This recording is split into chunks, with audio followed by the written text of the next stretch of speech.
Hello everyone from Anfield, where Liverpool have just extended their strong start to the new Premier League season by beating Aston Villa 3-0. It was a really convincing performance today up against an impressive Aston Villa side, you have to say. Jurgen Klopp full of praise for Unai Emery's work he's done at Aston Villa in his programme notes, but you didn't see much of that today because Liverpool was so strong from the off really and claimed a really important 3 points, you have to say, because 4 games in now, going into that first international break, Liverpool getting 10 points on the board. It actually took them 7 games to get 10 points last time, and that was obviously ended up being a pretty disastrous season for Liverpool all round. So to get there this time so quickly, and also to have already been to Chelsea away, to have been to Newcastle away, and also coming up against what should be a really strong Aston Villa side, it makes it all the more impressive and a really good result from Liverpool today. I thought during the game it reminded me of the fact that Aston Villa had only been to Anfield in May, you may remember. So during that run-in last season when Liverpool were flying, they were one of the rare sides who actually took points from Liverpool, and I remember that game actually in terms of Aston Villa came in and really bullied Liverpool in the centre of the park, but there was absolutely no sign of that today. We saw Liverpool so convincing, so physical in the middle of the park, and that really set the foundation for them to go on and claim a really important win. Now I want to talk obviously from back to front as per usual in terms of who stood out and how the players played, and obviously the obvious place to start there is Alisson. Now, not as involved as he was at Newcastle, which I'm sure the manager will be absolutely delighted with. Not as many saves to make. I believe he made the record amount of saves for a Premier League game that he'd been involved in up against Newcastle, and that was obviously a one-sided game where Liverpool had gone down to 10 men so early, but none of that here. Liverpool so controlled and didn't work him, but he did still obviously have chances to impress. I think Villa really threatened on the break, even though they weren't as good in midfield as last time they came in. They still had that threat in behind, where I thought Diaby sort of showed that he's going to be a really quality player, and some of that threat came, you saw that at points throughout the game. So one save in particular stands out actually in the second half. There was a ball into the back stick which Cash heads goalwards, and he really was convinced that it'd gone in, but the referee signalled to his watch and said no sign of it going in. It was a really good save for Alisson to get across, strong wrists, and push it behind for a corner. So it just shows that even in games where he's not as involved, that he's still there to make the important saves, and another sign of that today. Really brilliant player, as we all know, and impressive again today when he got the opportunity. Now, going into the back line, I want to talk about Trent Alexander-Arnold, a phenomenal performance from me. I thought he was slightly different to what we've seen from him so far this season in terms of, or since this new system really. I think in terms of picking his moments to go into midfield from that right back position, I think he's getting a bit more sort of smart about when to do it, not constantly moving into that position, but just picking his moments and getting there. And I thought, that's the best version of Liverpool really you see when Trent is doing that, because it keeps him defensively solid, which we saw throughout most of this game, but then also gives him that real attacking threat. And I thought he really showed that when he did move into midfield. His passing range, as we know, is outrageous, and we really saw that. He ended the game with 5 key passes to his name, and that shows you how involved he was in terms of the creative aspects of the game, and he was absolutely crucial to the Cash own goal that was scored. The ball in behind he hits to Salah is just perfect, and basically pulls that Villa back line apart, and Salah's got an easy job to tee up Nunez, who then obviously hits the post and then it cannons in off Cash. So Trent absolutely key to that. The only downside for Trent is that obviously we saw him coming off at the end. You've just got to hope that that's not a serious injury, and hopefully even if it is just one that keeps him out for the international break, then I'm sure Liverpool and Jurgen Klopp won't be too unhappy about that one. Now, just continuing with the defenders, Joe Gomez. Now really want to talk about Joe Gomez today. For me, arguably the man of the match. I spoke about Villa's threat in behind, and that was really present there because they couldn't play through midfield. They did try and clip balls in behind, but Joe Gomez was sensational, I thought, in terms of clipping Villa's wings when they tried to do that. His pace in behind, he looked as quick as he ever has in terms of chasing the likes of Leon Bailey or Moussa Diaby, chasing those in behind and getting balls. But he was also really brilliant in terms of stepping forward onto the front foot. I thought we saw some really good examples of that from him.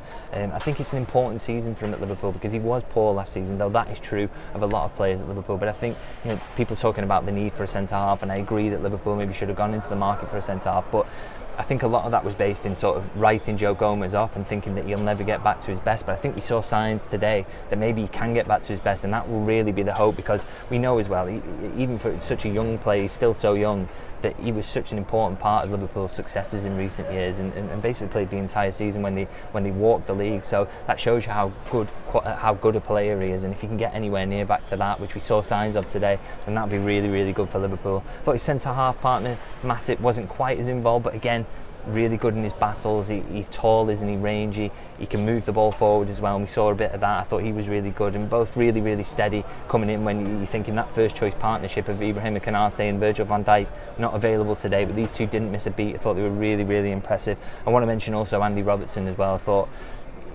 he's getting used to that role a little bit more. I think we're seeing signs of that. I think it's been difficult for him at times in terms of picking his moments when he goes forward, but I think he's getting better and better at that. And again today, really, really good in that role. And we're maybe not going to see those incredible assist numbers from him going forward because of this change of system. But if we see a steady presence on that left-hand side that keeps Liverpool defensively tight while Trent Alexander-Arnold maybe runs into the midfield, then I think Liverpool will be happy with that, because that will, that's the basis of a really good team. I think if he can get that right. So yeah, good signs from him today. Just moving into the midfield now.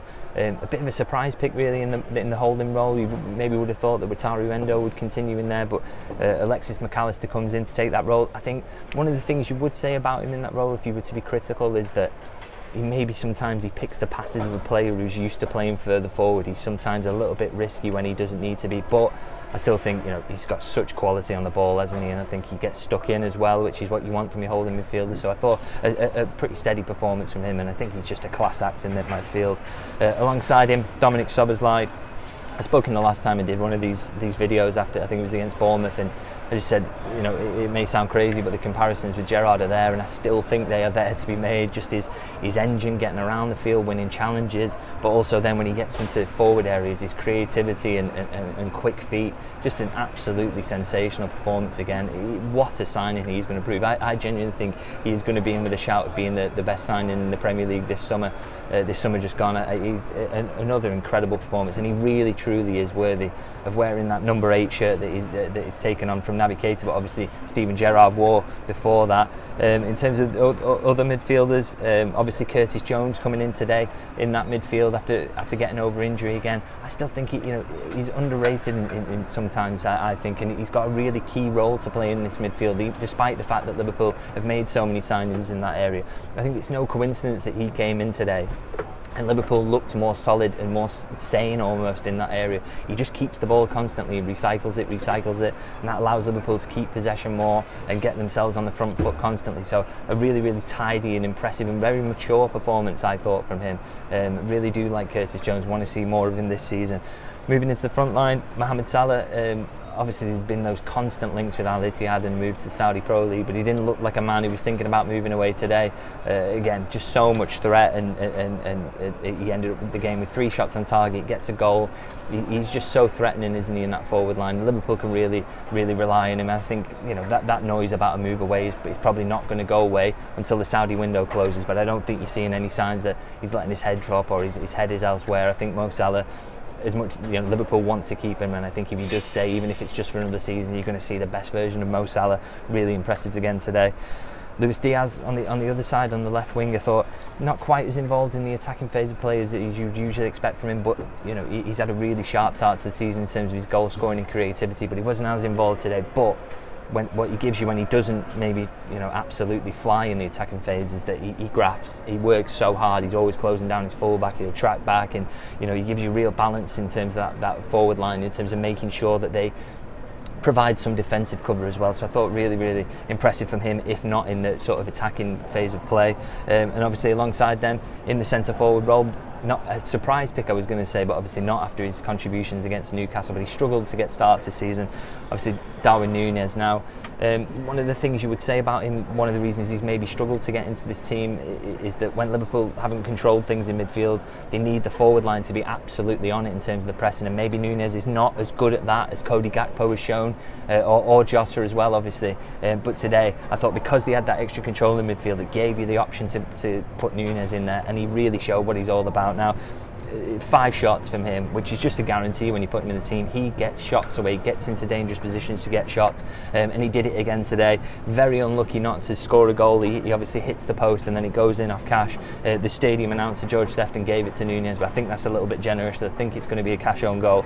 He also hit the bar with a lovely chipped attempted finish, and also got the assist from Mo Salah with the flick on from the corner. So an all action performance from him, and I think if he carries on in this way, then he's going to get a lot of starts start to Liverpool this season. Let's hope this is the season that he really kicks on after a mixed first season at Anfield. One thing I want to talk, that's through the team now, I want to also talk about the subs that Liverpool were able to bring on. They made a triple sub there, where they're bringing on Harvey Elliott, Diogo Jota and Cody Gakpo. That shows you the strength and depth that Liverpool have got. I think, they were missing some players today. Virgil van Dijk not in the squad, Canate, Thiago Alcantara still not fit, but that bench looked very, very strong, and if they can keep that full squad as fit as possible going throughout the season, then Liverpool have almost got a sort of underrated squad depth, I would say, and they really are going to win a lot of games off the bench as well. So I think we saw that with the substitutions today, that Liverpool's squad depth is really good. Now I think that sort of wraps it up in terms of talking points around this. I think it's been an absolutely brilliant start for Liverpool going into this first international break. As I say, to pick up 10 points considering the fixture list they had is a really, really good foundation for a strong season going on forward. So just let me know in the comments, let me know who your man of the match or who you were really impressed with today. And as always, I'm going to ask you to please, if you can, like and subscribe if you enjoy these videos and updates from Anfield and from the training ground as well. Really enjoying doing these YouTube videos, so thanks for everyone who watches, and of course, like I say, please do like and subscribe, and we'll see you soon.